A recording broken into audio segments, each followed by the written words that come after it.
Hey, halo, di sini Mr. Resumen. Hari ini aku akan menjelaskan sebuah film fantasi dan horor tahun 2015 berjudul Tale of Tales. Spoiler di depan, awas, hati-hati. Film ini terbagi menjadi 3 kisah. Narasi pertama berfokus pada raja dan ratu dari sebuah kerajaan bernama Long Trellis.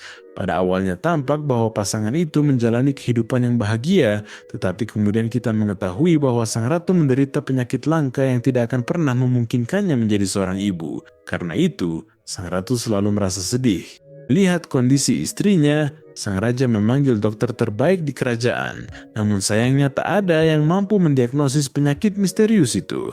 Meski begitu, raja tetap berusaha menghibur, termasuk mengundang sirkus. Tiba-tiba Ratu menyadari bahwa salah satu seniman sirkus itu sedang mengandung. Akibatnya, ia merasa iri dan mulai menghancurkan barang-barang saat masuk ke kamarnya. Ketika Raja mengetahui hal ini, ia mengunjungi kamarnya dan berjanji akan melakukan apapun untuk menyelesaikan masalahnya. Larut malam, seorang penyihir aneh tiba di kastel dan mengaku bahwa ia bisa menyelesaikan masalah kehamilan sang ratu. Mendengarnya, Raja mengingatkannya bahwa banyak orang telah mencobanya di masa lalu dan gagal. Namun, sang penyihir bersikeras ratu bisa punya bayi, tapi itu bergantung pada seberapa jauh Raja mau berkorban demi ratunya. Raja menjawab akan menempuh segalanya. Penyihir itu mengaku berpengalaman dan paham alam. Selain itu, ia bilang alam harus selalu seimbang. Jika raja menginginkan satu nyawa, ia juga harus mengorbankan satu. Meski aneh, raja dan ratu mendukungnya. Setelah ini, penyihir mulai menjelaskan prosesnya. Raja harus menangkap monster laut yang jantungnya akan digunakan untuk menyembuhkan penyakit ratu.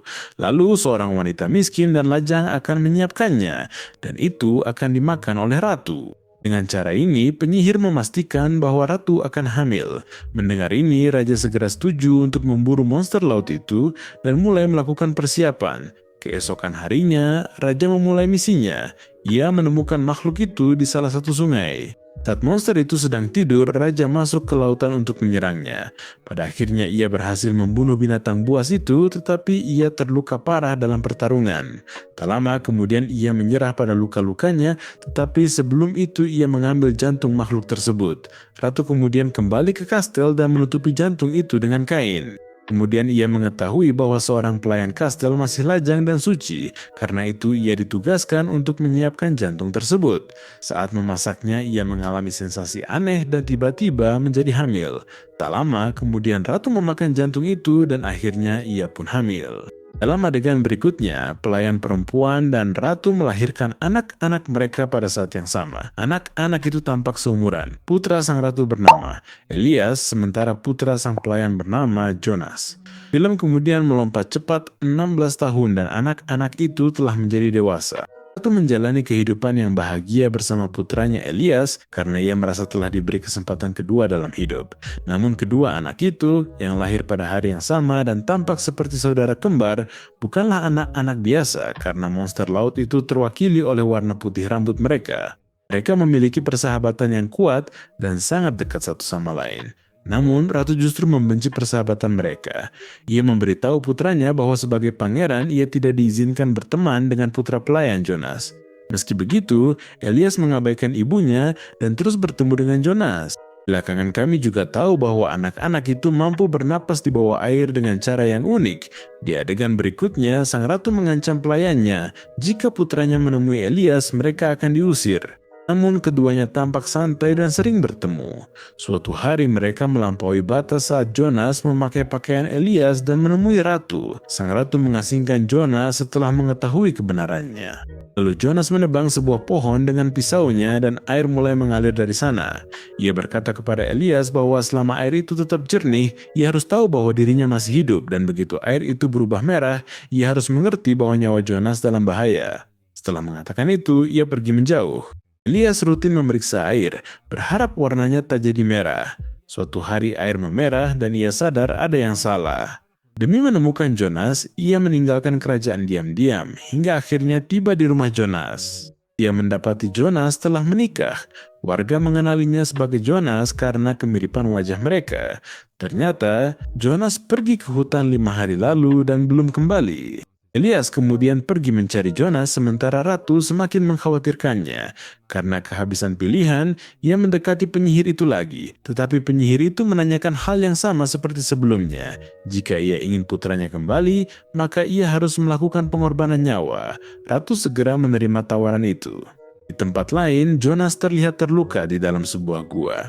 Seekor makhluk terbang kemudian menyerang dan mencoba membunuhnya. Setelah mendengar teriakannya, Elias menemukan Jonas dan menghabisi makhluk itu dengan pedangnya. Namun, Elias tidak tahu bahwa makhluk itu tidak lain adalah ibunya sendiri, tetapi memang itulah kesepakatannya. Nyawa dibayar nyawa.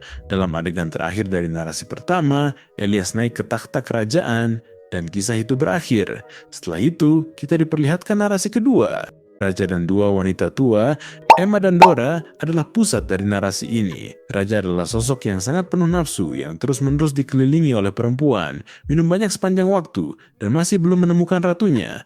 Meski begitu, ia memiliki pengaruh dan kekayaan untuk menikahi siapapun yang ia inginkan. Kemudian kita diperkenalkan pada dua kakak beradik yang tinggal dekat istana, Dora dan Emma. Dora wanita licik dan egois, sedangkan Emma sederhana. Mereka nyaris tak pernah keluar rumah dan belum menikah, pasti akan mati sendiri di sana. Namun suara mereka terdengar sangat merdu dan muda. Suatu pagi, sang raja terpukau mendengar nyanyian Dora yang indah. Ia pun bertekad menemuinya dan membayangkan sosok Dora yang masih muda serta cantik jelita di balik pintu. Saat pintu diketuk, kedua bersaudara itu panik karena takut sang raja marah melihat penampilan mereka. Setelah berpikir, mereka meminta raja kembali seminggu lagi. Seminggu telah berlalu dan tibalah hari kunjungan raja. Ketika raja datang ke sana, Dora menunjukkan jari Emma alih-alih jarinya sendiri. Sekarang raja tidak bisa menahan perasaannya dan percaya bahwa ia telah menemukan cinta dalam hidupnya. Namun, kedua saudari itu cemas jika raja mengetahui kebenarannya, beliau pasti akan membunuh mereka. Dora mengajukan syarat mereka hanya akan melakukan itu dalam gelap. Dalam adegan berikutnya, Emma mulai membalut tubuh Dora dengan lem agar terasa seperti tubuh seorang gadis muda. Pada tengah malam, salah satu penjaga kuil datang untuk menjemput Dora saat istana sedang gelap gulita. Raja tidur dengan Dora, tapi paginya ia sadar telah bersama wanita tua. Murka, ia melempar Dora. Dora selamat dan bertemu penyihir. Dengan kekuatan sihirnya, sang penyihir mengubah Dora menjadi seorang gadis cantik berambut panjang. Keesokan harinya, sang raja berburu di hutan, lalu jatuh cinta pada pandangan pertama terhadap Dora. Ia membawanya ke kastil dan menjadikannya ratu. Ia mengundang Emma ke pernikahannya yang masih tidak percaya pada penampilan barunya. Ketika Emma bertanya bagaimana ia bisa menjadi muda, Dora menjawab dengan sarkasme bahwa ia telah melepaskan kulit lamanya. Namun, Emma menganggap itu benar dan mengunjungi seorang pandai besi agar kulit tuanya dikuliti sebagai ganti sebuah kalung. Pandai besi itu tampaknya bahkan lebih bodoh daripada Emma. Ia membawanya ke hutan, mengikatnya pada sebuah pohon dan mengelupas seluruh kulitnya. Dalam adegan berikutnya, Emma kembali ke kastel dalam keadaan rapuh dan segera meninggal dunia. Namun, sihir yang mengubah Dora memudar, kulitnya mulai keriput. Sadar dirinya menua, ia kabur dan berakhir menjadi nenek tua. Berikutnya kita diperlihatkan narasi ketiga yang juga berkisah tentang seorang raja. Raja ini memiliki sifat yang aneh karena ratunya telah meninggal sejak lama. Ia memiliki seorang putri yang belum menikah bernama Violeta yang tidak pernah benar-benar ia cintai.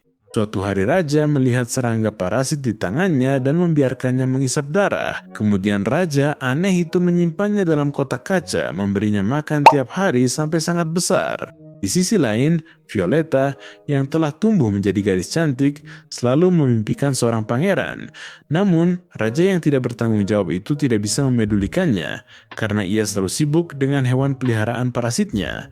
Sayangnya, suatu hari parasit itu jatuh sakit dan mati. Raja sangat terpukul, lalu menguliti parasit itu dan mengumumkan sayembara mencari suami bagi Violeta. Violeta senang, namun kesal karena ia ingin memilih suaminya sendiri. Meski begitu, ia menerima keputusan raja. Tak lama kemudian sayembara itu diumumkan ke seluruh kerajaan. Raja memamerkan kulit parasit itu di istananya dan mengumumkan bahwa pemenangnya adalah siapapun yang bisa menebak nama serangga itu. Banyak yang mencoba namun gagal karena serangga itu terlalu tua dan besar. Tiba-tiba, sesosok ogre aneh datang mengikuti sayembara raja. Lalu dia mencium kulit itu dan menebak jawaban yang benar. Mendengar itu, Violetta hancur dan lari ke atap, mencoba bunuh diri. Sang raja menenangkannya dan setuju. Di adegan berikutnya, sang ogre membawa Violetta pergi ke pegunungan, tempat ia menangis selama beberapa hari. Saat keluar rumah, ia melihat seorang wanita meminta tolong dan menjelaskan semuanya. Esokan harinya, wanita itu bersama keluarganya tiba di sana untuk menyelamatkan Violetta. Saat mereka menyeberang, raksasa itu datang, tetapi mereka berhasil memotong talinya dan ia jatuh. Beberapa waktu kemudian, raksasa itu menemukan keluarga tersebut dan menghabisi mereka satu persatu. Ia mengejar Violetta ke gua dan memeluknya. Violetta berpura-pura peduli, lalu menikamnya saat lengah. Ia membawa kepala ogro itu ke istana dan menunjukkannya kepada semua orang. Setelah itu ia berkata, inilah suami yang telah kau pilih. Lalu ia mulai menangis. Raja juga hancur oleh pemandangan itu dan jatuh berlutut. Dalam adegan terakhir, Violetta menjadi ratu kerajaan. Dan begitulah berakhir film yang luar biasa ini. Jangan lupa untuk segera subscribe agar kalian tidak ketinggalan video seru lainnya dari kami. Nyalakan juga lonceng notifikasinya dan berikan dukungan berupa jempol ke atas pada video ini agar channel Mr. Resumen terus berkembang. Terima kasih banyak sudah meluangkan waktu untuk menonton. Sungguh sebuah mahakarya film yang benar-benar sangat luar biasa sekali.